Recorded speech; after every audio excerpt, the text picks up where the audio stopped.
अभी आएगा सारा। नाज़रीन नमस्कार, आदाब। आज के इस प्रोग्राम में हमारे पास हमारे साथ एक बहुत बड़ी शख्सियत जुड़ी हुई है, जो एक कवि हैं, एक साहित्यकार हैं, आलोचक हैं, उसके अतिरिक्त एक सोशल एक्टिविस्ट है और उन्होंने अपना सारा जीवन जो है सोशल एक्टिविज़्म में लगाया है, खासकर पनून कश्मीर उनकी संस्था के वो फाउंडर मेंबर और इस वक़्त उसके कन्वीनर भी हैं। ये कुछ कुछ लाइन्स मैं पढ़ूँगा उनकी और आप एक पूरा इंट्रो आ जाएगा उसमें आपके पास। मैं अपने भीतर बचाए हुए गाँव के लिए हो उठता हूँ आशंकित। मैं अपने भीतर बचाए हुए गाँव के लिए हो उठता हूँ आशंकित। कहीं कोई भूमाफिया उसे अपने नाम न कर गया हो। जैसे चुपके से एक दिन दबा गया था चीन, अक्सई चीन और तिब्बत को। जैसे पाकिस्तान हड़प गया मीरपुर, बिंबर, कोटली और मुजफ्फराबाद से गिलगित तक के इलाके को। इसलिए अब मैं जलावतनी में लिखता हूँ कविताएं। मैं अपने को युद्ध, हिंसा, धर्म उन्माद के खिलाफ खड़ा पाता हूँ, अकेला सीमांत पर चंद साथी कवियों कलाकारों के साथ। एक ये भाव है। दूसरा, उन्होंने एक कांगड़ी पे कविता लिखी है। कांगड़ी की हमको जरूरत पड़ती है, उसको बहुत प्यार से अपने सीने से चिपकाए लगते हैं और जरूरत खत्म और उसको अलग कर देते हैं और कांगड़ी की हालत क्या हो जाती है। और कांगड़ी जो है बहुत सख्ती से ये देख रही होती है, ये सब नोट करें, सख्ती से देख रही होती है कांगड़ी। और कांगड़ी कहती है कि मैं अगर पलट जाऊं तो तुम बिस्तर के समेत जल जाओगे। ये कुछ मतलब ऐसी कविताएं हैं, ऐसी तो इनकी मतलब हजारों कविताएं हैं। बहुत सारे कविता संग्रह इन्होंने, जिनकी हम चर्चा करेंगे, उन्होंने छापे हैं और जीवन की सार्थकता पे विचार किया है, जीवन के मर्म पे विचार किया है। अब मैं ज्यादा नहीं बोलूंगा, मैं उनको आपके सामने लाता हूं। उनको मतलब वो, आपका स्वागत है हमारे प्रोग्राम में डॉक्टर साहब। नमस्कार। नमस्कार। नमस्कार। नमस्कार। बहुत खुशी हो रही है आपसे मिलके, आपसे बात करने के लिए। आज आपने मुझे समय दे दिया। It's a great pleasure. आप बहुत बहुत मुझे भी आपने मंच दिया, आपके माध्यम से आपसे बात करने का और आपके देखने वालों के साथ एक अंतरंग होने का, तो ये मेरे लिए भी सौभाग्य की बात है। हमें बताएं, अब आपके जीवन की यात्रा हम जानना चाहते हैं। आप बचपन कहाँ शुरू हुआ जी। आपका, और बचपन में कैसे आप क्या कल्पनाएं परिकल्पनाएं थी आपकी, और कैसे आपका बचपन बीता। फिर आपने जब थोड़ा सा ग्रो हो गए तो कैसे आपने दुनिया को देखा, और उसके बाद आप किस तरीके से अपने आप को देखना चाहते थे और कैसे देखा बाद में, और क्या हुआ जो आप जी। ऐसी बहुत जबरदस्त सख्त कविताएं लिखने लगे जो कि संवेदना। और इसके बारे में एक आदमी ने, अवतार मट्टू ने लिखा है। जी। तो उन्होंने उन्होंने लिखा है कि आपकी कविताओं में जो है कुर्दिश पोइट्स का जी। और फिलिस्तीनी पोइट्स का और जो जितने भी दमन के विरुद्ध खड़े हुए हैं लोग, उनकी कविताओं का भाव आता है। उस पे हम बाद में जाएंगे। पहले आप अपने बचपन के बारे में हमें बता दीजिए और अपनी जो जिंदगी है उसकी शुरुआत और शुरुआती जिंदगी और उसके जी। डेवलपमेंट के बारे में बता दीजिए। जी। आपका बहुत बहुत धन्यवाद। आपका प्रश्न अपने आप को खंगालने के लिए काफी है। आपको अपनी तरफ पलट कर देखना, और अपनी तरफ देखने का मतलब है अपने जीवन, अपने बचपन और अपने इतिहास, माता पिता, परिवेश, सबको खंगालने पर ही कुछ चीजें सामने आ सकती हैं। निश्चित रूप मैं से। ये ये प्रसंग से हट के हूँ, लेकिन आप मुझे स्क्रीन पे नहीं दिख रहे हैं, उसका भी आप ध्यान रखिए। मैं तो खुद को दिख रहा हूँ, शायद मैं दर्शकों को भी दिख मैं रहा हूँ। मैं कोशिश तो कर रहा हूँ ये प्रॉब्लम क्या अच्छी है, अच्छी इसको इसको अच्छी एड्रेस करने अच्छी के लिए। अच्छी जी। अच्छी बात है। देखिए, जी। जब देश का विभाजन हुआ 1947 में, और उसके 2 महीने के बाद 2.5 महीने के बाद पाकिस्तान ने आक्रमण किया कश्मीर पर, जिसे हम पाकिस्तानी कबायली हमला कहते हैं। उस समय जी कश्मीर घाटी में जो विशेषकर बारामूला उस जमाने का जिला था, उसमें एक गांव था जिसका नाम था सुम्बल। जी और उस सुम्बल गांव के हम रहने वाले थे, मेरे पिता, मेरे पूर्वज। और उस जमाने में हजारों गांव उजड़ गए थे, जैसे अभी 1990 के जलावतनी में हुआ, वैसा ही 47 में हुआ था, अक्टूबर 47 में।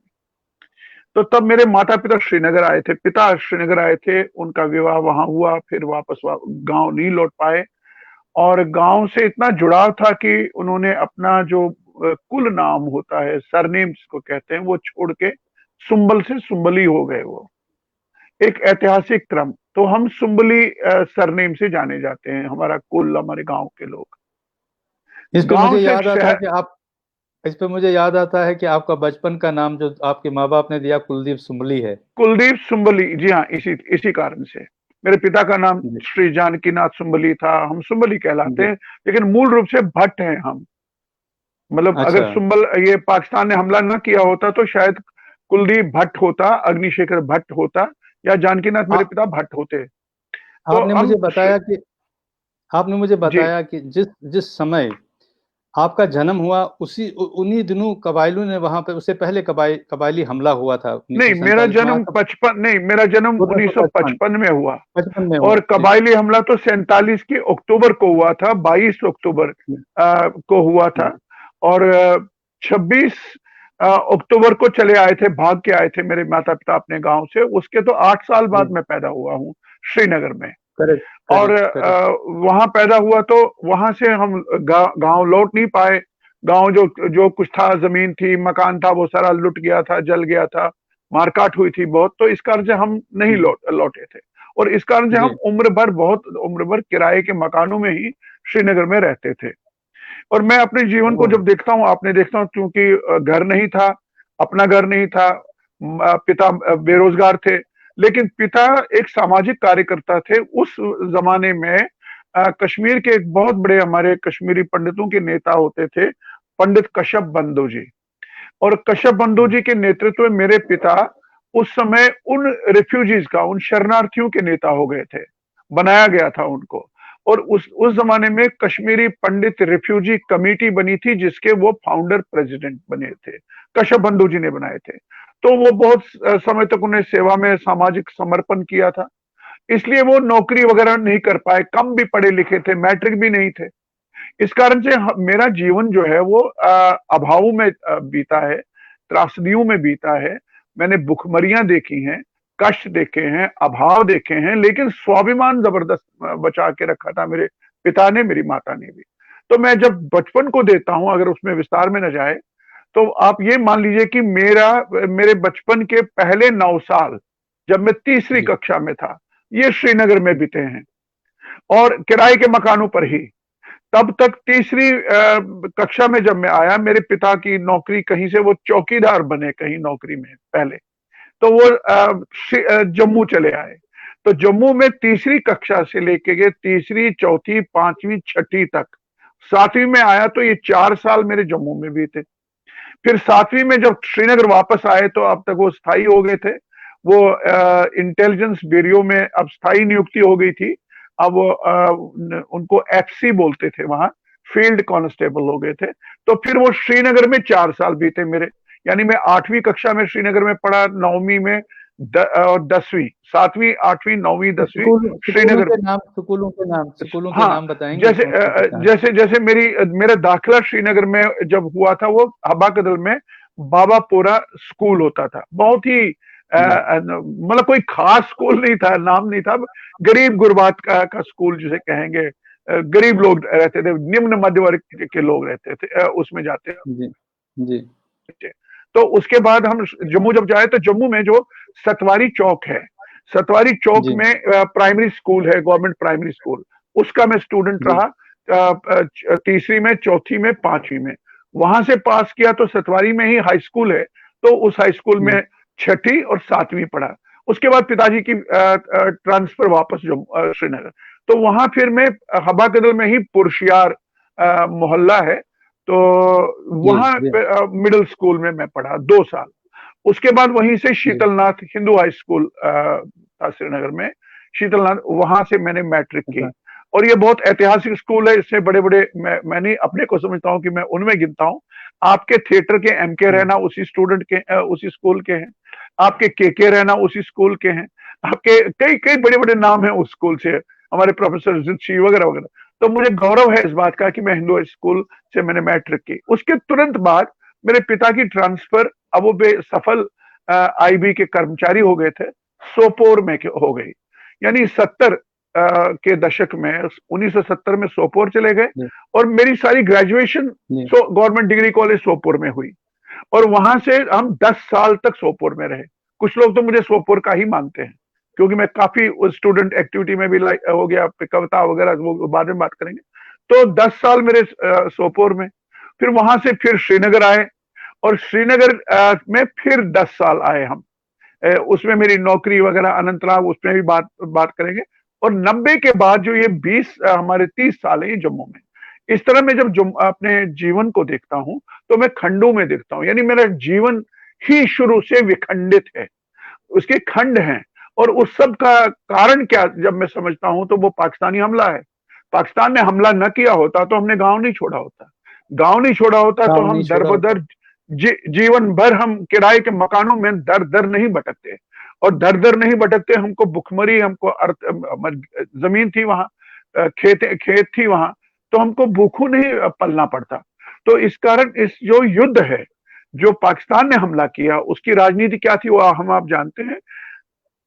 इस माहौल में मैं पला, गरीबी थी घर में, लेकिन माँ मेरी मायके से बहुत बड़े पिता की थी, जिसके जमीन थी, बहुत जरूरत थी, लेकिन दुर्भाग्य से स्वाभिमान की लड़ाई थी। मेरी माँ को कुछ नहीं मिला अपने मायके से, ना उसने लिया ही कभी। लेकिन माँ थी मेरी, जो हमारी कश्मीरी की अर्निमाल कवियत्री हैं, उसके गांव का नाम है पलहालन। जब आप बारामूला या सोपोर जाते हैं, राजमार्ग पे पड़ता है पलहालन गांव। पलहालन गांव की अर्निमाल थी, और पलहालन से 2 गांव छोड़कर उसका मायका था, यानी गोशबुग बोलते हैं उसको। तो ये वो अपने को अर्निमाल के ही परिवार का समझती थी। होता है ना आपके गांव में, जैसे आप मटन मारतंड के हैं, कोई परमानंद संत कवि का नाम सुनाए तो आपको लगता है ये मेरे कवि हैं। तो इसी तरह मेरी माँ में मेरी कवियत्री, मेरी है वो, रिश्ता बहुत नजदीक, बहुत जबरदस्त नजदीक रहता है। ये मेरी माँ में था, अर्निमाल के साथ एक लगाव था। तो इसलिए वो जो आर्थिक, जल्दी से बताऊं, हमारे साथ जुड़ गए हैं दीपक बुदकी साहब, हमारे साथ नमस्कार। मैं नमस्कार करता हूं उनको, वरिष्ठ कथाकार हैं और हमारे मित्र हैं। जी, वो तो मैं आपको कह रहे हैं बहुत अच्छा कर रहे हैं। ये सौभाग्य है मेरा कि आप समय निकाल कर उसमें शामिल हुए। तो मैं अर्निमाल के गांव की बात कर रहा था। मेरी माँ का गांव जो था, मायका, जिसे मैं ननिहाल, जिसे कश्मीरी में हम मातामाल कहते हैं, वो मेरे लगभग मातामाल का ही हिस्सा था, अर्निमाल का गांव। तो मेरी माँ को लगता था अर्निमाल उसी की कोई संबंधी पूर्वज रही हैं। इसलिए जो कष्ट हमने जीवन में देखे, जो आर्थिक अभाव देखा, जो संकट देखे, उसमें उसका संबल अर्निमाल के गीत होते थे। वो गीत गाती थी, और लोक गीतों की क्या कहूं मैं आपको, भंडार उसको कंठस्थ था, कोई टिक नहीं सकता था उनके सामने। इसलिए उन लोक गीतों से वो अपने को सांत्वना देती, और वो प्रकारांतर से मुझमें एक संवेदना का निर्माण करते थे। और जो पहले 9 साल मैंने कहे श्रीनगर में, जहां हम रहते थे किराए के मकानों में, जन्म मेरा हुआ है कन्याकदल में, जहां श्रीनगर शहर का मशहूर दमकल केंद्र होता था, कन्याकदल था। उसको बोलते थे कश्मीर कनिकल बम, यानी फायर ब्रिगेड कन्याकदल का बहुत मशहूर था। जब सारे दमकल फेल हो जाते, फिर लोग कहते थे अभी कन्याकदल का वो आएगा दमकल, आग बुझ जाएगी। अब जो दमकल कन्याकदल का दुनिया भर की आग बुझाता था, उसके आंगन में एक कवि पैदा हुआ जिसका नाम था है अग्निशेखर। उस अग्नि को वो दमकल भी नहीं बुझा सका, क्योंकि वो अग्नि मेरी चेतना है, वो मेरी प्रेरणा है, वो मेरा संकल्प है, कुछ भी कहिए, वो मेरा उन्माद है, पागलपन है, जिद है, समर्पण है, जो भी है, उसे बात कर। तो जन्म मेरा वहां हुआ। तो उसके बाद हम शशियार, एक गांव है श्रीनगर में ही, तो वहां जी रहते थे किराए के। और संयोग देखिए महाराज शाह साहब, कि हमारे मकान के जी ठीक सामने वाला मकान जो था, वो कश्मीरी हम्म, के वरिष्ठ, कहना चाहिए कि जो पितामह हैं आधुनिक कविता के, पंडित दीनानाथ कौल नादिम, वो नादिम का घर था। नादिम का घर और हमारा घर आमने सामने था। हम किराए पे रहते थे, वो तो उनका अपना मकान था। वो उस पार बीच में आंगन था, वो साझा आंगन था, और इस खिड़की पर मेरे पिता बैठते थे, उनसे बतियाते थे। उस पार वाली खिड़की से नादिम बैठे, मुझे याद है, क्योंकि मैंने कहा पहले 9 वर्ष हैं। और ये उन्हीं दिनों की बात है कि पिता को नादिम साहब की कविताएं बहुत याद होती थी, क्योंकि वो इतने लोकप्रिय थे, और जन कविताएं उन्होंने लिखी थी। बगियावन आज क्या आज जंगबाज जाल सर, वो मेरे पिता को कंठस्थ थी। भूषण भूषण गरम गरम जो खून में हो, वो भी याद थी, कई कविताएं याद थी। जब मैंने पूछा था ये कौन है, शायद जाहिर किया पूछा होगा, तो उन्होंने कहा था ये कश्मीरी के कवि हैं। तब मुझे पता नहीं होता था ये कवि हो क्या होता था, ये क्या होता है। लेकिन एक दिन, उन्हीं दिनों की बात है, एक दिन मैंने घर में लेनिन की फोटो देखी, बाद में पता चला लेनिन है वो। लेनिन की फोटो शायद नादिम साहब ने ही मेरे पिता को दी थी। अब मैंने देखा कि एक हम्म, लाल बैकग्राउंड में कोई फ्रेंच कट किए हुए है, वो देख रहा है, बाल नहीं है। तो मैंने पूछा, ये मुझे बहुत अक्षर से याद है। पिता से मैंने पूछा था, ये ताजुब मैंने किया था, ये कौन हमारी दीवार पे आ गए। तो उन्होंने कहा था ये नादिम साहब के चाचा हैं। तो मैं मजाक में, तो मैं बहुत दिनों तक सोचता था, अगर उनके चाचा हैं तो हमारी दीवार पर क्या कर रही है, बचपन की बात है। तो यहां से मेरा जब 2-4 वर्ष वहां थे, उसके बाद जम्मू का जी मेरा जीवन है, उसके बाद वापस, तो हम्म, मैंने कहा ना, खंडित जीवन है मेरा। और उस विखंडन के उन टुकड़ों में जीने का मैं दोष उस युद्ध को मानता हूं। विभाजन प्रकारांतर से मेरे लिए जिम्मेदार है। ये मैंने थोड़ा सा आपको एक रेखा उन दिनों चित्र की एक। उस दुर्भाग्यवश उस घटना की जो जो अभी अभी भी बहुत से ऐसे लोग हैं जो जीवंत उसकी सारी घटनाक्रम जो बताते हैं, तो आदमी सिहर उठता है कि क्या हुआ था उस वक्त जब उन्होंने, जी कबाइलों ने हमला किया था, पाकिस्तान ने हमला किया था।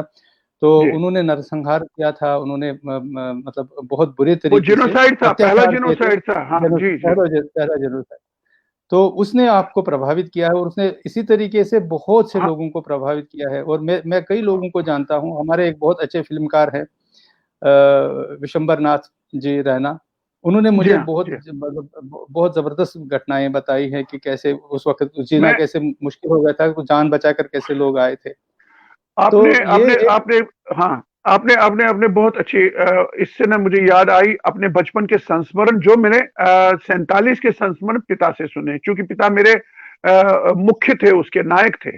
वो मैंने कहा ना, जी वो लीडर थे कश्मीरी जी पूरे समूचे बारामूला के श्रीनगर में आए हुए शरणार्थियों के।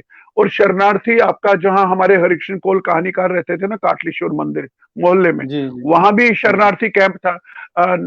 इधर अलीकदल में था, तमाम मंदिरों में था, रैनावारी, तमाम जगह कैंप थे। उन सभी शरणार्थियों के, उस समय के कश्मीरी पंडित शरणार्थियों के नेता जो थे, और कश्यप बंधु जी के मार्गदर्शन, वो मेरे पिता थे, पंडित जानकीनाथ सुमली। वो मैंने कहा कि कश्मीरी पंडित रिफ्यूजी कमेटी के प्रेसिडेंट थे। और ये प्रेसिडेंट जी होने से मेरी माँ कहती थी, वो 5-5 बार जेल उनको डाला गया था, जुलूस निकलते थे उनके लिए, वो भी निकालते, और बहुत जबरदस्त वक्ता थे। मेरे उनके दोस्त कहते थे, तुम्हारा बाप जो है ना, ये इतना ईमानदार है, पागल है, इस ये बहुत कमा सकता था, लेकिन वही ताकत थी मेरे पिता की कि उसको कोई किसी व्यक्ति ने कभी भी उंगली उठाकर नहीं कहा। तो नहीं तो हम उम्र भर किराए के मकानों पे नहीं रहते, हम भुखमरी का सामना नहीं करते, हम गरीब नहीं रहते। तो मेरे घर में शाम को मुझे याद है, वही दीनानाथ नादिम वाले घर के सामने जब हम किराए के मकान पे, तो वहां महफिलें हर रोज लगती थी। 5-5 6-6 लोग आते थे, और यही कथाएं कहानियां दोहराई जाती थी। संस्मरण उन दिनों ताजा ताजा रहे होंगे। अब मैं आपको ये बात बता रहा हूँ 61 या 62 की, या उसके आसपास, जब मैं शायद 4-5 साल का था, 5 साल का। बातें वही होती थी, फिर मैंने बड़े होकर भी सुना था। और ये जो 47 के संस्मरण हैं, मैंने इतने सुने, क्योंकि मेरे बाप से सुने, मेरे पिता से लिखवाया भी था 1990 में, जब हमको निकाल दिया गया, जब निर्वासन, उससे पहले उन्होंने 80-81 पन्ने लिखे थे अपना ऑटोबायोग्राफिकल, वो संस्मरण की कैसे क्या क्या हुआ था। और मुझे बहुत खुशी है कि हमारे मित्र डॉक्टर रमेश तैमीरी ने उस काम को हाथ में लिया और उन्हें पूरा काम किया। बहुत जबरदस्त काम आएगा, वो जल्दी ही तैयार है उनकी। लेकिन मैं एक संस्मरण आपको सुनाता हूँ, जैसे आपने कहा, जो मेरे पिता से सुना, और मेरे पास रिकॉर्डिंग भी है जो मेरे भाइयों ने, बुजुर्ग भाइयों ने सुनाया है। कहते हैं कि उस दिन जब मेरे माता पिता, और सॉरी, माँ नहीं थी तब, विवाहित नहीं थे पिता, जब मेरे पिता के पक्ष से जो पैतृक गांव हैं वहां से लोगों को निकलना पड़ा। उस दिन हमारे, आप थिएटर के सोमनाथ सुमली को तो जानते थे, वो मेरे चाचा थे, थिएटर के डॉइन थे, टीवी एक्टर थे। तो उनकी बहन की शादी थी, और मेहंदी रात का दिन था, और काफी दावत के लिए वो कुक वगैरह बना रहे थे, पकवान बन रहे थे वगैरह। तो ऐसे में, और एक एक एक कोई भाभी या उनके रिश्ते की, वो गर्भवती थी, बिल्कुल पेट से थी, उनका कुछ ही दिनों में एक्सपेक्टेड था कि वो जन्म देगी, डिलीवरी करेगी। तो कहते हैं कि जब वो कबायली आए, वो जो मुसलमान, जो अड़ोस पड़ोस के, वो सब जानते थे, बताया नहीं था। तो कहते हैं कि मुजफ्फराबाद से भागे हुए सरदार भागते हुए वहां पहुंचे, उनको देखकर ये लोग डर गए कि शायद पाकिस्तानी आ गए। तो जब देखा कि उन्होंने जो बोले सो निहाल किया, तो कहते हैं वो 4-5 दिन के भागते भागते उनका बुरा हाल था, वो भूखे थे, और उनको उन्होंने खाना खिला, कहा आप लोग जल्दी निकलो, जो पाकिस्तानी कबायली हैं तो सोपोर तक आ गए हैं, ये संग्राम, उन्हें डिटेल सुनाई। तो कहते हैं कि जल्दी जल्दी जो खाना था उनको दिया, और ये जो उन्होंने एक नौका होती है ना बड़ी, जो नावगर कहते हैं, डोंगा कहते हैं कश्मीरी में, तो वो एक डोंगा किया, बुक किया, और उसमें सबसे पहले जो गर्भवती उनके घर में भाभी थी या बहन थी, कोई मुझे एग्जैक्टली याद नहीं है इस समय, उसको उन्होंने, वो जो घास की चटाई होती है, घास की चटाई में लपेटा, ऊपर से कोई कपड़ा डाला, उसको उठा करके उन्होंने नाव में उतारा पहले। फिर जो ये जो दुल्हन सजी थी, जिसकी शादी होनी थी, जो रंगकर्मी थिएटर के बहुत बड़े वरिष्ठ कलाकार थे, सोमनाथ सुमली मेरे चाचा, और उसकी बहन वो दुल्हन को ले गए। तो सबको धीरे धीरे धीरे धीरे जितने भी आ सकते थे उस नावगर में उन्होंने उसे उतारा, डोंगे में। हिंदी वालों के लिए कहें तो एक घरेलू एक हाउस बोट होता है वो। तो कहते हैं कि उसमें जब ये आए, फिर उसकी वो कथा जब सुनाते थे सुंबल घाट से, फिर जब वो उस डोंगे में उतरे, फिर चुपचाप आवाज किए बिना वो कैसे श्रीनगर तक आए, और हर 1-1, 2-2 किलोमीटर के बाद जो नौका चलाने वाला था वो उनको एक्सप्लॉइट कैसे करता, नहीं जी मैं अब आगे नहीं जाऊंगा, मुझे मरना है क्या, नहीं तो पैसा दे दो। तो वो पैसा कहां से लाते, वो सोने के जितने भी गहने थे एक एक करके उनको देते ऐसे वो पूरा श्रीनगर तक आए थे। ये जो इसका विवरण है, ये आज तक छपा हुआ मेरे दिमाग में। ये किसी कहानी का, किसी फिल्म का, किसी उपन्यास का एक बहुत जबरदस्त मतलब एकदम मार्मिक है कि इतनी त्रासदी हुई है, और लोगों ने कैसे कैसे। अच्छा, मेरे ननिहाल है, जो मैंने कहा कि आप अरनिमाल का गांव पलहालन के निकट लगता हुआ एक गांव है, उसको बोले चंद्रहामा में मतलब हमारी माता बहनों का अपहरण किया। जो पुरुष थे उनको एक ही लाइन में खड़ा करके एक ही गोली से मारना है सबको, उनको एक ही गोली चलाई, वो सारे के सारे वो लाइन में सारे कतार में नीचे गिरे, उनमें एक बचा था जिंदा, उसकी टांग में आई थी। उसका उसका उसका बहुत चर्चे थे, और इसी तरह कई कई कहानियां त्रासी। ये कहना चाहिए कि एक 47 में 1931 के बाद दूसरा जिनोसाइड था। इसकी कथाएं घर घर में होती थी। ऐसी कथाओं को सुनते सुनते एक जो बालक है कुलदीप, जो बाद में अग्निशेखर बना, उसकी संवेदना का निर्माण हुआ उन कथाओं से, उस माहौल से, उस गरीबी से, उस संघर्ष से, उस शोषण से, और पिता की पॉलिटिकल चेतना से, क्योंकि वो सामाजिक कार्यकर्ता थे, और कश्यप बंधु से। तो उसके अच्छा, फिर मेरा 70 में 1970 में मेरा जनेऊ हमारे कश्मीरी पंडितों का होता है ना, मेखला जिसको कहते हैं, यज्ञोपवीत संस्कार, उसमें कशबंधु जी आए थे, उसमें शिव नारायण फोतेदार आए थे। मेरे पिताजी का उठना बैठना भी काफी, तो इससे एक चेतना आपकी बनती है, एक दृष्टि मिलती है जिनोसाइड को देखने की, आपकी अपने इतिहास को देखने की, अपने बचपन, तो उस माहौल का प्रोडक्ट, उस माहौल से मैं पला बढ़ा, उन आतंक ये कहानियां आशंकाओं। बहुत हमारे मतलब जितने भी हमारी फैमिलीज थी ना, उनमें ये कहानियां जी बहुत आम थी और सुनाई जाती। मैंने भी अपनी मदर से जी कबायली हमले जी की बहुत जबरदस्त मार्मिक कहानियां सुनी हैं। अच्छा, जी उसके बाद आप जब श्रीनगर में आए तो आप यूनिवर्सिटी में आपने ज्वाइन किया, मतलब आपने ग्रेजुएशन श्रीनगर के कॉलेज से करके फिर आप जी। यूनिवर्सिटी आपने ज्वाइन की 1974 में, नहीं नहीं नहीं, 1974 में यूनिवर्सिटी मैंने शायद, 77 में। मुझे देखिए क्या हुआ, 77 में। अगर आप जी इस तरह करना चाहते हैं, मैं मैट्रिक के बाद जब हम सोपोर पहुंचे, और मैट्रिक मैंने हिंदू जी हाई स्कूल शीतलनाथ से की, और इमीडिएटली जी जी 71 का 71 का युद्ध हुआ भारत पाकिस्तान का। और आप जानते हैं, आज जी भी आप सोपोर नाम से परिचित हैं, कितना बहुत ही संवेदनशील और बहुत ही टफ इलाका है, और जिसको तब निकनेम कश्मीर में कहते थे हजरत सोपोर, यानी सोपोर का नाम यूं नहीं हम्म है, इतना ये है डिफिकल्ट और कम्युनली हेलो पॉलिटिकली बहुत जबरदस्त ये है, वल्नरेबल एरिया। तो ऐसे सोपोर में जब युद्ध का उन्माद, भारत पाकिस्तान का युद्ध घोषित हुआ, और ऐसे में कॉलेज का वातावरण भी एकदम बदल गया।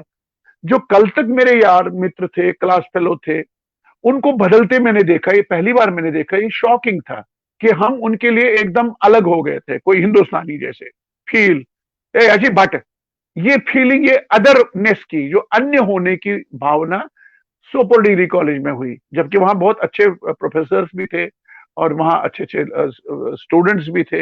ये जो रफीक मसूदी है, ये मेरा क्लास फेलो था, इसकी हिंदी मैंने पढ़ाई है। तो ऐसे में जो पाकिस्तान के समर्थन का एक समर्थन में एक हवा बनी सोपोर डिग्री कॉलेज में। तो बच्चे कविताएं लिखते थे, और वो एंटी इंडिया कविताएं होती थी, भारत विरोधी कविताएं और इंदिरा गांधी विरोधी कविताएं, दीवारों पर स्लैंग लिखे जाते थे, अपशब्द और गालियां लिखी जाती थी। इसका इम्पैक्ट मुझ पे ऐसा हुआ, सब पर होता था यार, लेकिन बेबसी थी, हम कह नहीं पाते थे, कहते तो मरते पिटते, और मैं पिटा भी एक बार। तो मैंने भी एक जोश में उस युद्ध, उस माहौल और पाकिस्तान के खिलाफ कविता लिखी, और जाकर के दूसरे दिन सुनाई भी वहां। जब मैंने सुनाई, हे रक्त रंजित नर हो नहीं मानव तुम, पता नहीं क्या क्या आगे आगे किया, तो वो कविता यूं ही चर्चित हो गई। वो इसलिए चर्चित हो गई कि ये विरोधी कविता है। तो मुझे सीनियर लड़कों ने, जो भारत विरोधी और पाकिस्तान के समर्थन में उन्मादी थे, जो मेरे सीनियर थे, उन्होंने मुझे पकड़ा, कहा कोई कविता तुम सुना रहे हो अपने पंडित भाइयों में, हमको भी सुनाओ, क्यों नहीं हो तुम शायर हो? तो मुझे लगा अच्छा मैं सच में शायर हूँ। तो मैंने वो कविता सुनाई और मैं पिटा, और जब मैं पिटा और मैं बड़ा अपमानित हुआ। और मुझे उन दिनों वहां भी प्रोफेसर रहमान राही साहब थे, एक ये राही नहीं जो कवि हैं वो नहीं, वहां भी एक राही साहब थे, वो पर्शियन के थे, बहुत ही नेक दिल प्रोफेसर थे हमारे। वो ना होते, वो इंटरव्यू नहीं करते, मैं शायद मार ही डालते मुझे लड़के। तो वो दौड़ते हुए आए, उन्होंने बचाया मुझे, मैं बड़ा अपमानित फील किया, मैं घर लौटा। वो मेरे जीवन की पहली कविता थी, यूं ही अनायास रिएक्शन में मैंने भी एंटी वॉर और एंटी पाकिस्तान कविता लिखी। हाँ, तो आप दिख रहे हैं मुझे शाह साहब, अब आए आप सामने। तो मैंने घर जा करके अपने पिटने के खिलाफ एक और कविता लिखी। ये उस दौर की मेरी पहली आरंभिक 2 कविताएं हैं, बस। उसके बाद मैं कविताएं नहीं लिखी, क्योंकि मुझे आता ही नहीं था कविता लिखना क्या होता है। लेकिन मेरा पढ़ना शुरू हुआ तो मेरा पत्राचार शुरू हुआ। मैंने एक दिन पत्र लिखा हरवंश राय बच्चन जी को, उनकी कोई किताब मैंने पढ़ी, उसमें नीचे उनका पता था, और मैं हैरान रह गया, चकित रह गया, दंग रह गया कि 7-8 दिन में ही वहां से एक कार्ड आया, पोस्ट कार्ड हरवंश राय बच्चन जी का। और वो उनकी लिखावट जो थी ना, वो कैलीग्राफी हिंदी की, आपको सामान्य हिंदी का पाठक उसे नहीं पढ़ सकता है। वो लगता है आपको लगेगा ये शायद तेलुगु में, तेलुगु की भाषा, कोई दक्षिण द्रविडियन लिपि में लिखी गई, ऐसा वो फ्री में लिखते थे। अब मेरे पिताजी के एक ऑफिसर थे, श्रीवास्तव साहब, वो गाजियाबाद के थे। प्रोफेसर रहे थे अंग्रेजी के, उन्होंने पढ़ के दिखाई और उन्होंने बड़ा प्रोत्साहित किया, मेरे पिता को भी। मैंने एक और किताब उनकी पढ़ डाली और ऐसे ही लिखा, सर मुझे आपकी कविताएं बहुत अच्छी लगी, ये समझ नहीं आई। तो वहां से पत्र आने शुरू हुए। इस तरह मेरे बहुत पत्र आए। तो उसमें मैंने एक बार दिन लिखा, उन्होंने लिखा आप क्या करते हो, क्या करना चाहते हो। मैंने उनको कहा, मैं बच्चन जी को लिखा, मैं एक लेखक बनना चाहता हूँ, साहित्यकार बनना चाहता हूँ, तो मुझे क्या करना चाहिए। तो वहां से जो पत्र आया उसने मुझे दृष्टि दी और बहुत महत्वपूर्ण पत्र है मेरे जीवन में। उसमें लिखा है, प्रिय अग्निशेखर, पहले भाषा पर अधिकार पाइए, अध्ययन करिए, खूब अध्ययन करिए। फिर लिखा था खूब खूब अध्ययन करिए। इतना सा मेरा कहना है फिलहाल बच्चन। और इसके बाद मेरी दृष्टि खुल गई और उस लाइब्रेरी में जितनी किताबें मिलती थी, जो जिस पे हाथ गया वो पढ़ डालता था। कोई बताने वाला नहीं था, हमको समझाने वाला नहीं था, ये पढ़ो, या हमारी रुचि देख के सुझाने वाला। जो किताब मिलती वो पढ़ते, चाहे वो वृंदावन लाल वर्मा हो, चाहे वो बच्चन हो, चाहे वो वेद हो, चाहे वो रामायण हो, जो भी मिलती हम पढ़ने लगे। तो इस तरह वहां मेरी पहली कविता उस युद्ध के विरोध, उस युद्ध के उन्माद के विरोध, भारत विरोध और वो जो सांप्रदायिक उन्माद पैदा हो गया उसके खिलाफ मेरी कविता थी। और वहां से फिर मैं बच्चन जी का, फिर आप तो जानते हैं डॉक्टर रतनलाल शांत जी को। डॉक्टर रतनलाल शांत जी का मैंने नाम नहीं सुना था, मैं जानता ही नहीं था। सोपोर डिग्री कॉलेज का एक स्टूडेंट, एक विद्यार्थी, क्या जाने। मैंने एक किताब हाथ आई तो उसका नाम था, कविता संग्रह था, खोटी किरणें, रतनलाल शांत। और रतनलाल शांत मैंने ऐसे पलटने लगा तो उसमें देखा ये कश्मीरी है कोई, ये श्रीनगर में रहते हैं, बड़ियार बाला पता भी था। और मैंने निकाला और मैं अब वो पढ़ने लगा। जब मैंने रतनलाल शांत की किताब पढ़ी, कविताएं पढ़ी, तो मैं इतना उत्तेजित हुआ, कुछ समझ पता नहीं आई नहीं आई, कुछ नहीं आया, लेकिन ये खुशी थी कि ये हमारे हैं और ये श्रीनगर में रहते हैं।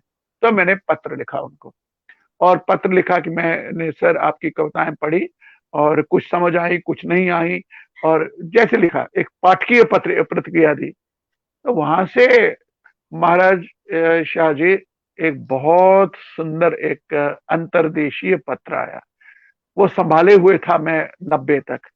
वो इतना जबरदस्त पत्र था। और आप जानते हैं वो जितने स्वयं सुंदर हैं उतने भावों से सुंदर हैं, विचारों से सुंदर हैं, व्यवहार में सुंदर हैं, उनकी लिखावट भी, कैलीग्राफी बहुत सुंदर थी। आप जानते हैं, आप तो उनके स्टूडेंट रहे।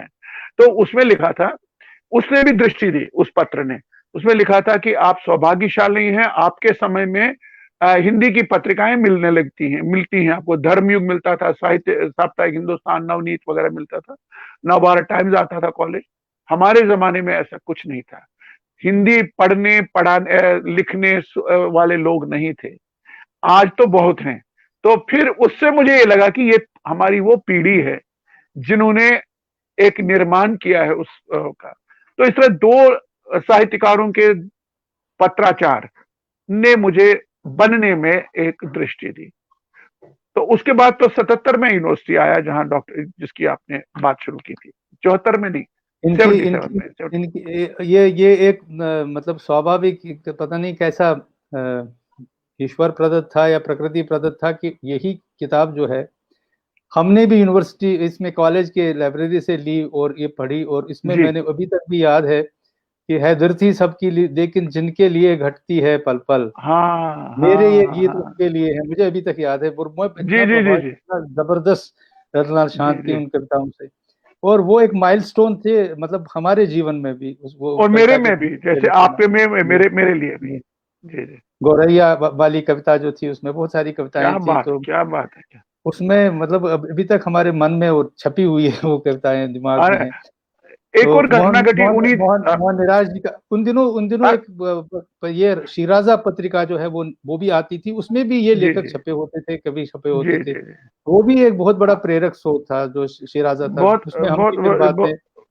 जी बहुत प्रासंगिक बात आप उठा रहे हैं। मैं जी एक छोटी सी घटना ये सुनाता हूँ। उन्हीं दिनों हमारे कॉलेज में एक प्रोफेसर हिंदी के आए, वो तदर्थ थे, टेम्पररी थे। उनका नाम था ओमकार नाथ रैना। आप ही के गांव के थे, आपसे वो जो खयार जी हाँ, खयाल पहलगाम जाते खयाल। हुए। हाँ, जी, तो वो तदर्थ आए थे।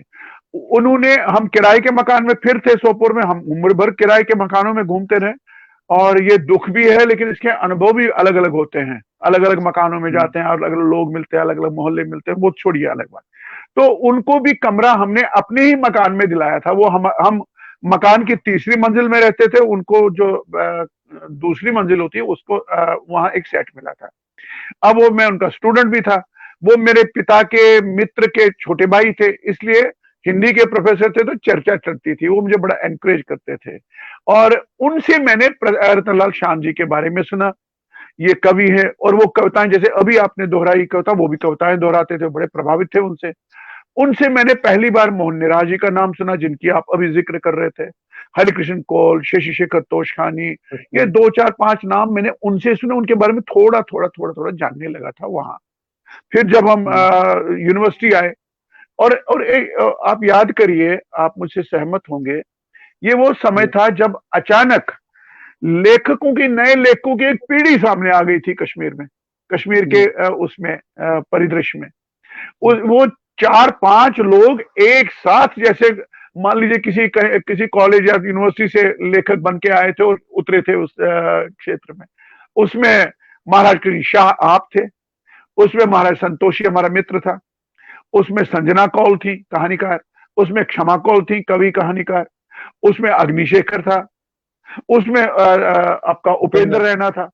तो ये 4 5 लोगों का एक साथ प्रकट होना, ये एक बहुत घटना, जो कश्मीर में हिंदी कविता का इतिहास लिखेंगे वो इस बात को इनकार नहीं कर सकेंगे कि हमसे पहले जो हमारी पीढ़ी थी, अग्रज पीढ़ी में जिनके हमने अभी नाम लिए, शान साहब से शशि शेखर वगैरह, ये लोग, उनके बाद जो हमारा आना हुआ 70 के अंतिम वर्षों के दशक में, ये घटना मानी जानी चाहिए। और ये ऐसे लड़के लड़कियां थी जो हमारी एक पीढ़ी आई, ये बड़े कॉन्शियस थे, सचेत थे, और इनकी दृष्टि दिल्ली पर थी, यानी दिल्ली जो मुख्य धारा की का साहित्य है, और आकांक्षाएं हमारी उधर थी। हम अपने को चाहते थे कि हम जाने जाएं, जिसको तथाकथित तब हम मुख्य धारा कहते थे। आज तो मैं, खैर मेरे विचार अलग है, मुख्य धारा कुछ नहीं होती, मुख्य धारा आप है, मैं हूं, जो लिखता है वहां से मुख्य धारा हिंदी की। तो लेकिन उस समय तो हमारे लिए वही थे आदर्श। तो हमारा फोकस जो था वो मुख्य धारा पे था, और जो जिनके बाद की पीढ़ी हम थे, उनके और हमारे बीच में एक बहुत बड़ी खाई थी। यानी हमको शशि शेखर तोषखानी या उनसे उनके जो पूर्वज थे, उनके जो वरिष्ठ थे, पृथ्वीनाथ पुष्प, मधुप जी, उनके बाद सॉरी, शशि शेखर तोषखानी, शान साहब, हरिकृष्ण कौल, मोतीलाल केमू के बाद हम जब आए ना, बीच में एक बहुत बड़ा एक अंतराल है। तो यानी मुझे कई बार लगता है कि हमको उनकी तीसरी पीढ़ी होना चाहिए था, और हम दूसरी पीढ़ी बने। इसलिए उनमें भी एक, सही कह, इसलिए उनको एक उत्तेजना थी, एक खुशी थी हमारे आने से, इसलिए वो फूले नहीं समाते थे, और वो बहुत प्यार देते थे हमको। शांत साहब हो, निराज जी, दिशा एक संस्था बनाई थी, उसको कितना सपोर्ट करते थे, और कहाँ जहां हम बोलते थे वहां पर आ जाते थे, हमें एनकरेज करते थे। ये उनका प्रोत्साहन, उनका प्यार था। देखिए, आपने दिशा की याद दिलाई, ये हमारी छटपटाहट थी। अरे कश्मीर में आप अनंतनाग मटन मार्तंड के निवासी हो, गांव से हो, मैं गांव से था, और आप ब्रोका प्रेस श्रीनगर में है, उसमें एक वो जो व्यक्ति थे आपके गांव से थे, आप कैसे एक दिशा, हाँ बद्रीनाथ फैला शायद ना, हाँ, उनके सहयोग से एक पत्रिका निकलती है। पहले वो शायद वो संस्था का ही नाम था, दिशा, और फिर दिशा संस्था बनी हमारी, हम लोगों की। उसमें बैठकें होती, कविताएं सुनाते थे, मिलते थे, विचार करते थे, और फिर पत्रिका आई। अच्छा, उन्हीं दिनों मैंने और उपेंद्र रैना ने मिलकर, हमने भी एक पत्रिका शुरू की, उसका नाम रखा व्यथ यानी वितस्ता का कश्मीरी नाम, तो व्यथ रखा। और व्यथ का जो कवर था, डिजाइन था, वो प्रसिद्ध चित्रकार थे भूषण कौल जी, हमारे अभी जयपुर में रहते हैं, उनसे लिखवाया। और उसमें हरवंश राय बच्चन, उसमें शशि शेखर तोषखानी की एक कविता थी, छापी हमने, एक व्यक्तिगत कविता। वो उनकी बेटी का देहांत हुआ था, वो बहुत टूट गए थे। उन्हें वो एक व्यक्तिगत कविता, गजब की कविता शायद थी वो, उसमें थी, उसमें हरवंश राय बच्चन थे, उसमें कई लोग थे, उसमें मोहन निराज जी का, जिनकी आप बात कर रहे थे, एक दुर्लभ साक्षात्कार मैंने लिया था, हमने लिया था। उसका शीर्षक था मेरा अंत नहीं होगा। मैंने पूछा था एक लेखक के नाते आपकी क्या आकांक्षा है? उन्होंने कहा मेरा अंत नहीं होगा। एक कवि का अंत नहीं होता है, कविता कभी समाप्त नहीं होती, ऐसा हमारे इसमें भी कहीं कविता खत्म नहीं होती। ये तो वही भाव है, कवि का अंत नहीं होता है, जैसे कवि जीवन एक कभी खत्म नहीं होता। जी जी। और कवि का अंत क्यों नहीं होगा?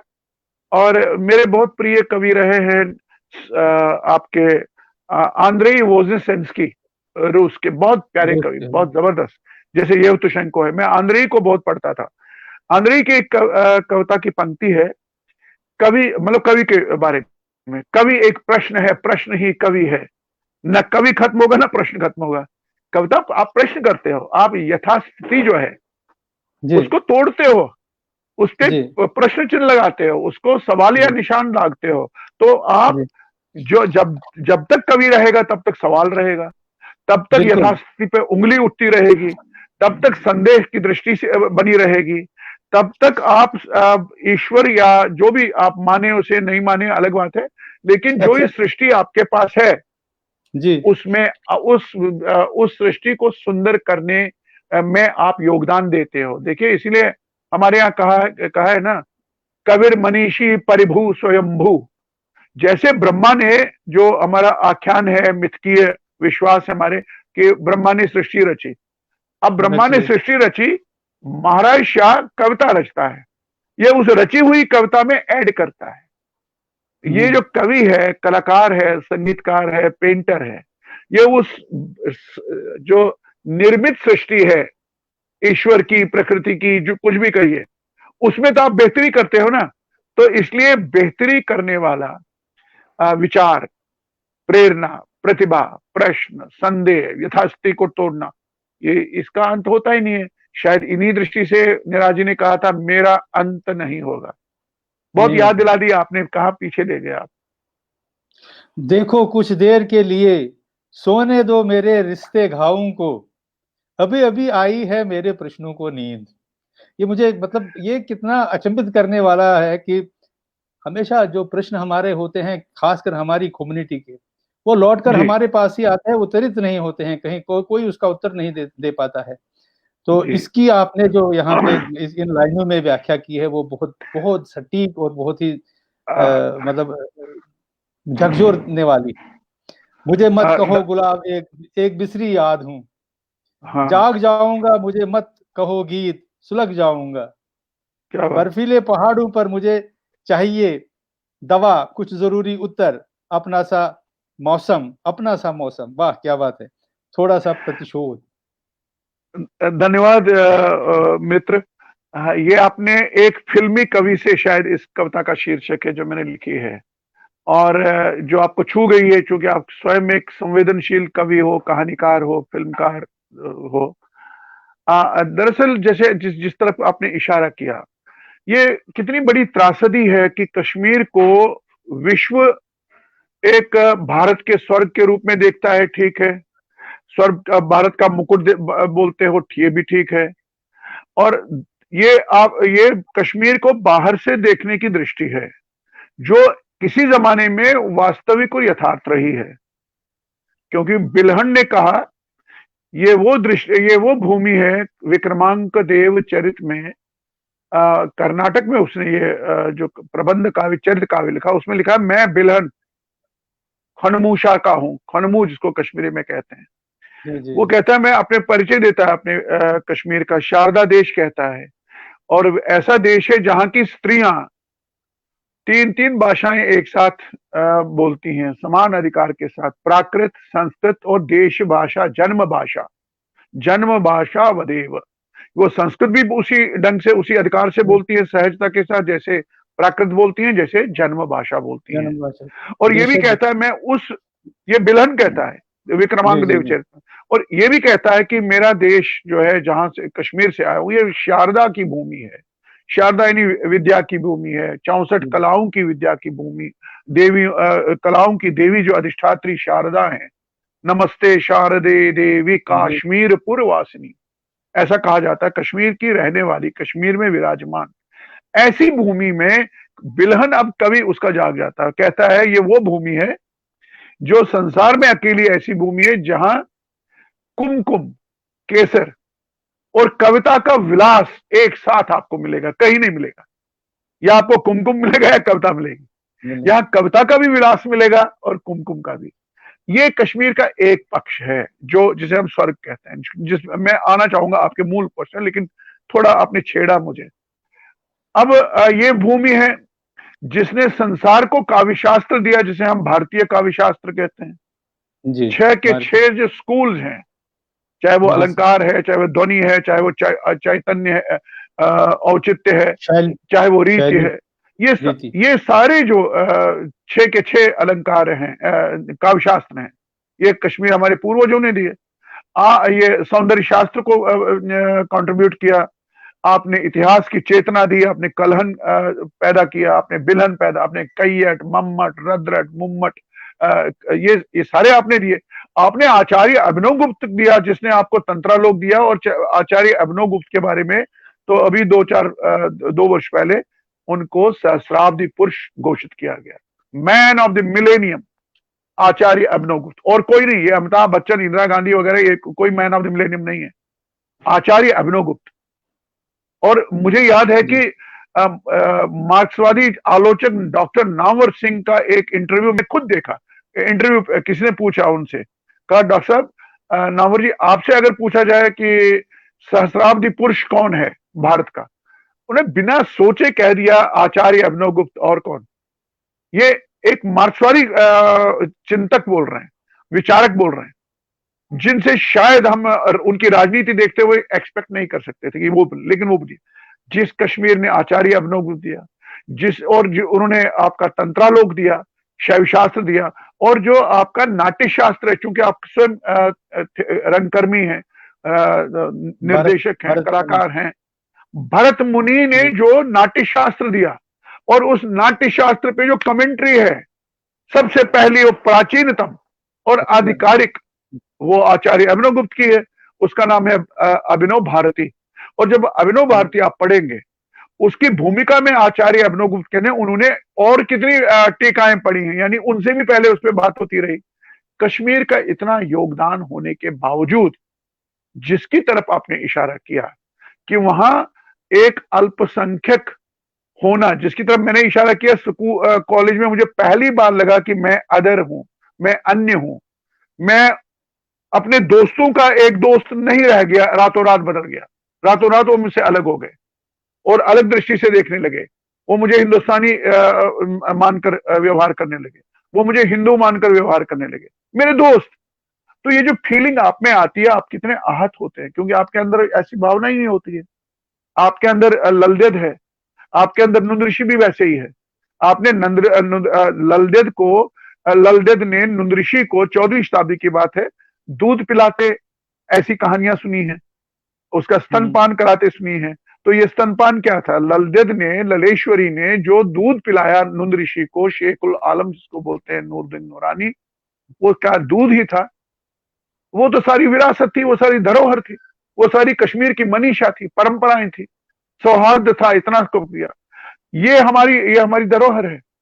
ऐसी धरोहर को मानने जानने वाले लोगों के साथ जब आप एक सांप्रदायिक दृष्टि से उनको अलग मानकर, उनको शत्रु मानकर, उनको काफिर मानने लगते हैं, पहले तो चुप चुप अघोषित रूप से काफिर मानते हैं आपको, फिर जो 90 में हुआ तो घोषित रूप से था। ऐसे में 2 कविताएं आपने उल्लिखित की, कि एक आपने उल्लिखित की कि मेरे प्रश्न भी थक गए हैं, उनको अब नींद आने लगी है। यानी ये त्रासदी है, कितने आप प्रश्न करते रहे, खुद से करते रहे, समय से करते रहे, सत्ता से करते रहे, आपके प्रश्न अनुत्तरित रहे, अनदेखे रहे, अनसुने रहे। इतनी बार आपने किए कि वो हमारे प्रश्न भी थक गए।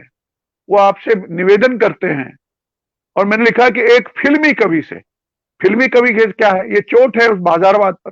कश्मीर को वो बेचते हैं, कश्मीर आके ये वाह वाह हर चेहरा यहाँ चांद, ये वादी कश्मीर है जन्नत का सितारा, ये नजारा है स्वर्ग का नजारा। अरे कौन सा स्वर्ग का नजारा? तुम हमारी दृष्टि से देखो ना यार, हम जिसको तुम स्वर्ग कहते हो मेरे लिए नर्क बन गया था। आपके ये तो स्वर्ग आपके में आपके आपके शब्द हैं, मैं दहक रहा हूं गए समय की पीठ और बीते दिनों के माथे पर, मुझे मत बेचो गीत में सजा कर। यही वाह, तो बोल रहे हैं आप, यही मुझे मैं कह मत रहा हूं। बेचो जी गीत में। वो लोग हमको आपके आप बेचते थे। आपकी पंक्तियां जी। आप सुभाष घई हो, आप महेश भट्ट हो, आप कोई भी फिल्म का, मैंने नाम नहीं लेना चाहिए था इनका, ये मैंने मिसाल के तौर पे लिया। आप दिल्ली से आएंगे, शूटिंग करेंगे, डल झील में आएंगे, गुलमर्ग जाएंगे, पहलगाम जाएंगे, फोटो ले लेंगे और आप चले गए और बेचा आपने कश्मीर। आपको आप एक कमोडिटी मिला।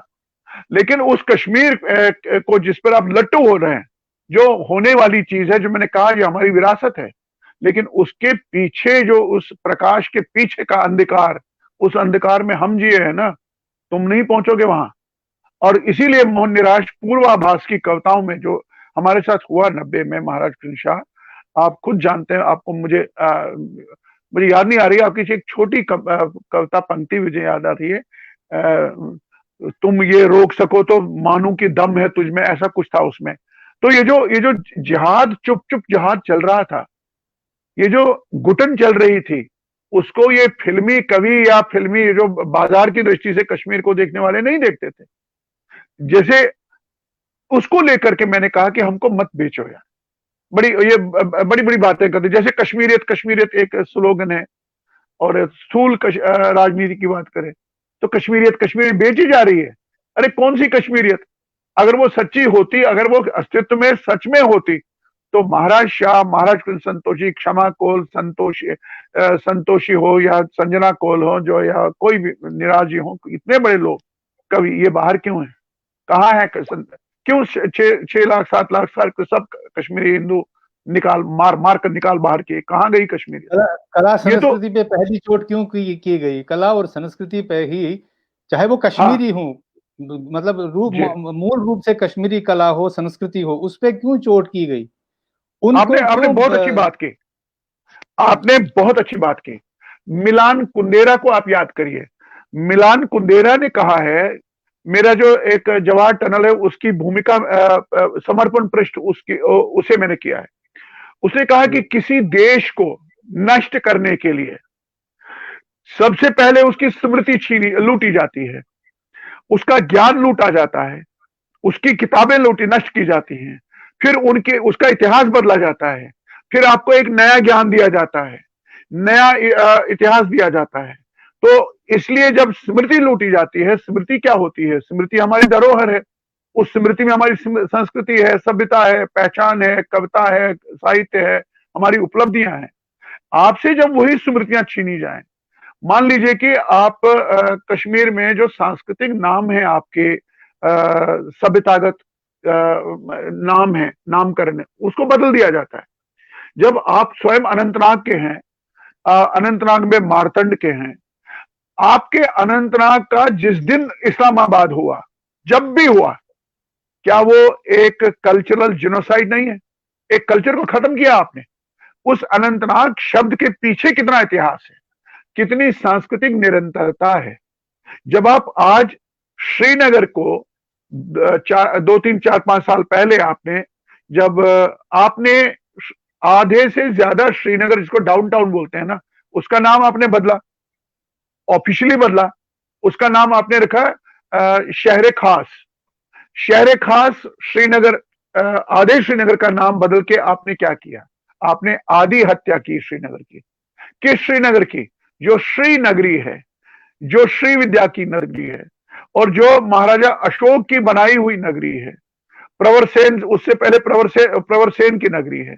जब आप उसको शहर खास करते हैं तो ये संस्कृति पे चोट है, भाषा पर चोट है। भाषा पर चोट है कि ये जी दर्दिस्तान की भाषा है, ये वहां की भाषा है, यहाँ की भाषा है, सेंट्रल एशिया की भाषा है। क्योंकि सर जॉर्ज ग्रियर्सन ने ऐसा भ्रामक तथ्य सामने दिया, जिसे हमारे और आपके जो हम गुरु रहे हैं, डॉक्टर त्रिलोकीनाथ गंजू ने पूरा जीवन दे करके उसका धज्जियां उड़ाई उस तर्क के, कि कश्मीरी भाषा जो है उसका मूल और धातु जो है वो ऋग्वैदिक संस्कृत है। ये संस्कृत भी नहीं जो भगवत गीता आपके पास है, ये तो संस्कृत है, अभी अभी की संस्कृत है, जिसको सुधारा गया, फिर नाम इसका संस्कृत रखा गया, जो संस्कारित की गई, उसका परिष्कार किया, परिष्कृत हुई तो संस्कृत कहलाई।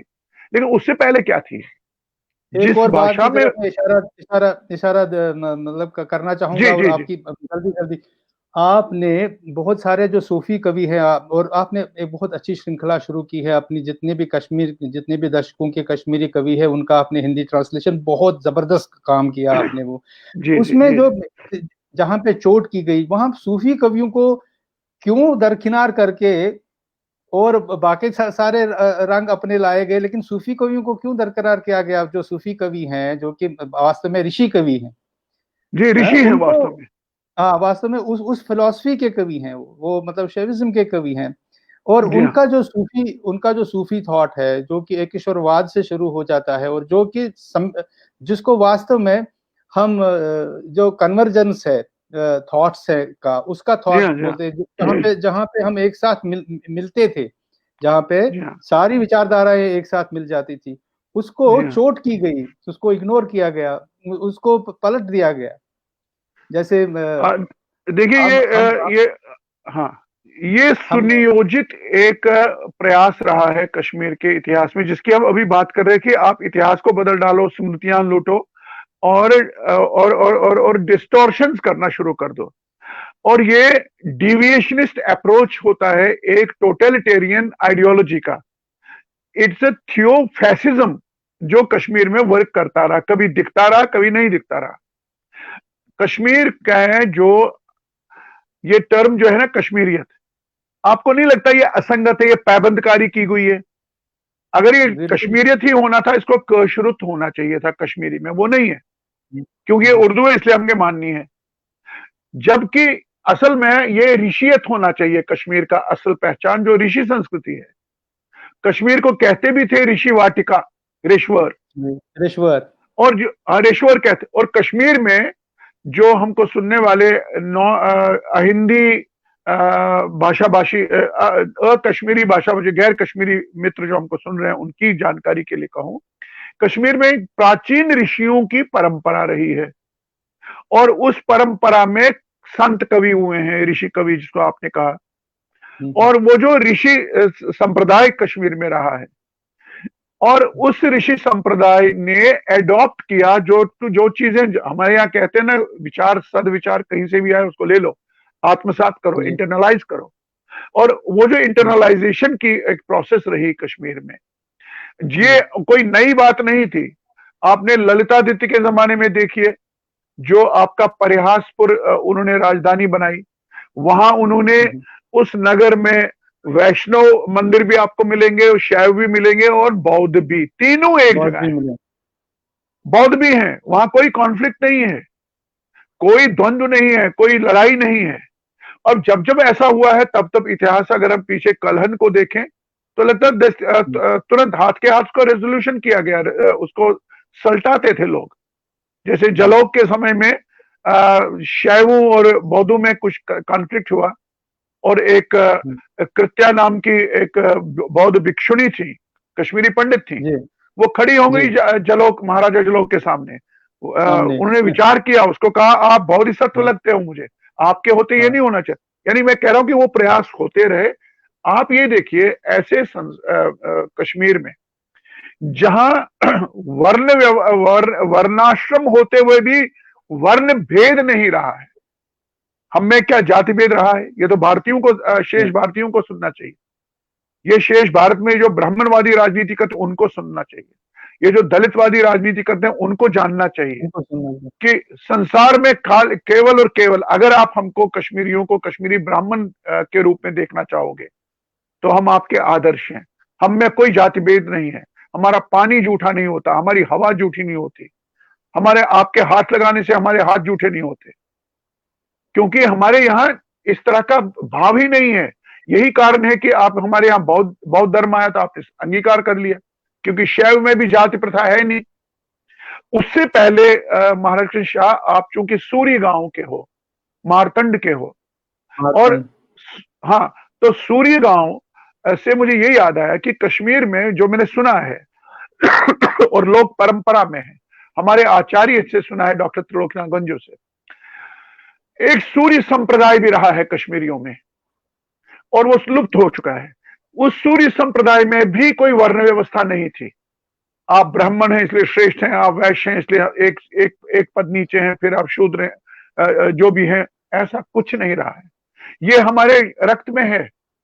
आप ये भी हम यहाँ बात करें, क्योंकि हम एक एंथ्रोपोलॉजी की बात कर रहे हैं, सोशल एंथ्रोपोलॉजी की बात कर रहे हैं, अपनी कम्युनिटी की, अपने लोगों की, क्योंकि हवा ऐसी है देश में कि उसकी दृष्टि से बहुत महत्वपूर्ण है। इस पर कभी अलग से भी बात की जा सकती है।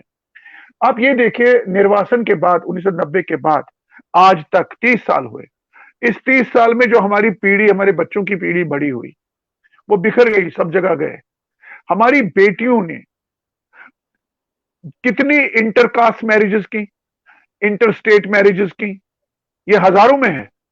लेकिन एक सर्वे ऐसा करिए, एक सर्वे ऐसा करिए कि क्या किसी घर ने विरोध किया कि ये किस जात का है? किसी घर ने कोई जाति पूछी? कभी नहीं पूछी। मैं अपने स्वयं के घर की बात करूं, मेरी बेटी भाषा ने जब घोषणा की कि उसने सुनील से शादी करनी है, वो उसका मित्र है और वो भी रंगकर्मी है, जब घर में बात आई तो हमने कहा ठीक है। लेकिन आज तक मेरी बेटी से ही पूछी, किसी की भी बेटी से पूछिए, क्या किसी पेरेंट ने ये पूछा कि ये कौन होते हैं? ऐसे है ना, यहाँ जम्मू में भी लोग थे, तुस कौन होंदे हो जी, पंजाब में भी होता है, उत्तर प्रदेश में, ये कौन होते हैं, यानी किस जात के हैं? हमारे में नहीं है। तो ऐसी सिचुएशन में ये जो हमारी विरासत है, धरोहर है, ये धरोहर यूं ही नहीं आई होगी, ये डीएनए में है। और डीएनए में कहीं ना कहीं सह अस्तित्व है, सहिष्णुता है, वैचारिक, सांप्रदायिक, जो अलग अलग रिलीजन्स के संप्रदाय हमारे में रहे हैं। जैसे मैंने कहा ना, ये अलग अलग सूर्य संप्रदाय रहा है, भट्टारिका संप्रदाय रहा है, जिनको आप ब्रारू साहब आज बोलते हैं ना, ब्रारू हमारे यहाँ सरनेम है ना, ये सरनेम नहीं है, बिल्ली विल्ली नहीं है, भट्टारिका संप्रदाय रहा है, भट्टारिका ईश्वरी संप्रदाय रहा है। तिक्कू जो त्रिक संप्रदाय रहा है, तो उनको तिक्कू बोलते हैं। तो इस तरह के जो आपके अंतर्निहित समाज में संप्रदाय हैं, तो कभी कोई क्लैश रहा क्या? कभी नहीं। आपको एक मिसाल नहीं दे सकेंगे आप। तो ऐसे में पीछे अनुसंधान आपने किया है, और जो यूनिवर्सिटी में पीएचडी डिग्री आपको मिली है, वो आपको मूल रूप से जो कश्मीरी भाषा में मुहावरे हैं और छेड़ है, और ये जातियों का जो मतलब ये उपनामों का जो ये बैकग्राउंड है, उस पे आपने किया है। बहुत जबरदस्त काम है वो। मैंने मैं उस पे पीएचडी नहीं, मैं पोस्ट डॉक्टरेट उस पे कर रहा था, डीलिट के लिए। अच्छा, वो मेरा थीसिस था। पीएचडी तो मैंने फणीश्वरनाथ रेणु कथाकार पे किया था, और वो भी चुनौती मैंने स्वीकार की। वो मेरे रक्त में है, चुनौती को स्वीकार करना, फिर डूब मरना उसी को लेकर। एक बार कह दिया तो कह दिया, कोई गम नहीं। क्योंकि डॉक्टर शर्मा जो हमारे आचार्य थे, आपके भी थे, महाराज संतोषी भी उसके वो उनके भी थे। मैं प्रतीक्षा कर रहा था, महाराज संतोषी, उनका नाम लेना भूल गए वो अपने उसमें। उनका हम पर बहुत प्रभाव रहा है, डॉक्टर रमेश कुमार शर्मा जी का। वो हमारे एचओडी थे, विभागाध्यक्ष थे, और प्रसिद्ध सेनानी हुए हैं, पंडित श्री राम शर्मा के सुपुत्र थे। और ये मैं आपसे कह रहा हूँ, क्या पॉइंट था हमारा? पॉइंट क्या था? मैं खो गया पॉइंट। आप फणीश्वरनाथ रेणु हाँ, रिसर्च, हाँ। तो उन्होंने कहा कि उन्होंने कहा, अग्निशेखर तुम किस पर पीएचडी करोगे? तो मैं अभी सोच ही रहा था, तुम फणीश्वरनाथ रेणु पे करो। मैं कहा ठीक है सर। ये पता है क्यों? ये 3 विद्यार्थियों ने छोड़ दिया, तीन लोगों ने छोड़ दिया था, सर ये टफ लैंग्वेज है, वो आंचलिक है। मैंने कहा तो चुनौती मैंने ली। उसके बाद चूंकि मेरे व्यक्तित्व पर 2 व्यक्तियों का बहुत जबरदस्त प्रभाव है, जिसको अगर मैं कुछ अपने को, अगर आप मुझे कुछ समझते हैं कि इसमें कुछ है, तो उस पर प्रभाव है डॉक्टर त्रिलोकनाथ गंजू जी का और मोहन निराश का। मोहन निराश जी के घर में मैं उनके बेटे की तरह रहा हूं, बल्कि मैं ये भी कहना चाहूंगा, उपेंद्र रैना जो उनके सुपुत्र हैं, उनसे ज्यादा प्यार उन्होंने मुझे दिया है। तो एक दृष्टि मिलती है ना आपको, सांस्कृतिक और सभ्यतागत दृष्टि। इतिहास पढ़ना तो ठीक है, सब लोग पढ़ते हैं, लेकिन इतिहास को पढ़ने की आपकी दृष्टि क्या है, वो ज्यादा इंपॉर्टेंट होती है। तो वो दृष्टि, सांस्कृतिक दृष्टि देने में इन दो आचार्यों का मुझ पर ऋण है। तो मैं ये कह रहा हूं कि अटैक जो हुआ, जो इसकी तरफ आपने किया, वो उस संस्कृति पर हुआ, क्योंकि आप थोपना चाहते हैं एक अधिकारवादी दर्शन और उसमें। जब भी हम इसका प्रतिवाद करते हैं तो हम ही को वापस जो है मतलब ये बताया जाता है। अरे बाप रे, लगता है हमारे प्रोग्राम का समय हो गया है, क्योंकि 1 घंटा और कुछ मिनट के लिए रखा था। तो मैं इस सभा को यहाँ समाप्त करता हूँ, आपसे वापस मिलता हूँ, और इनके साथ डॉक्टर अग्निशेखर जी के साथ मैं सेकंड एपिसोड भी रिकॉर्ड करूँगा। और तब तक के लिए मुझे दीजिए इजाज़त। नमस्कार।